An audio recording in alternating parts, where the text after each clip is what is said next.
2025, we covered a lot of great books on the podcast, but I want to talk about the books that I read in my personal life. So here are my top-ish 5 books that I read in 2025 that we did not cover on Read Receipts. These are all in no particular order because I already barely could cut this down to 5 for sure picks, but my first pick is from Emily Henry, Funny Story. I can't help but love Miles as a character. I think that a grumpy sunshine situation is always fun in a book, but if I'm thinking about real world, what kind of guy would I actually like? The friendly guy who, yes, maybe is sometimes late, maybe a little forgetful, but just absolutely cares about you so much, and a little bit petty.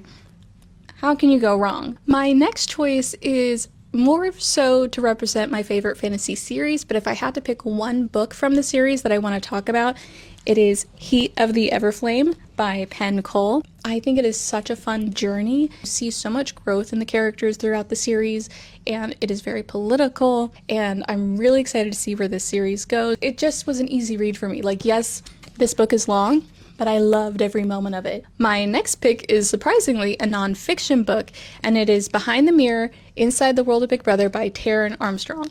And if you are a Big Brother fan, you know who Taran Armstrong is, most likely, if you are at least a little bit online. I will say, I gave this book just slightly under 5 stars on Storygraph because I wasn't sure how this book exactly would read if you weren't a Big Brother fan and kind of had a basis for who a lot of these people are. So I would be really curious and interested that if you don't really know anything about Big Brother, if you were to read this, how you would feel about it.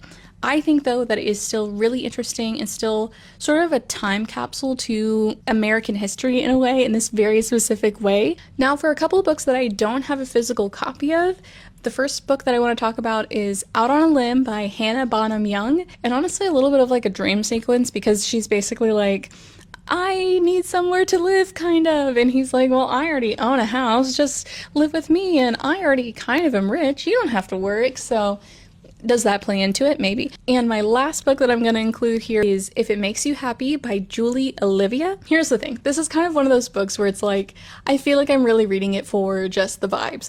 Like, I just saw the cover. I just saw that it was fall looking, kind of looked like Gilmore Girls. I've never read Gilmore Girls. Again, it's really just for the vibes, I feel like. And it succeeds.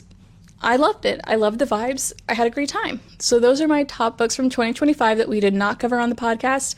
I will say that some of my favorite books of the year were not on this list because we did cover them on the podcast. So if you want to know more about what those were, check out our next episode where we tier rank our reads from 2025 from the podcast on January 27th. And you can find that anywhere that you consume podcasts as well as YouTube.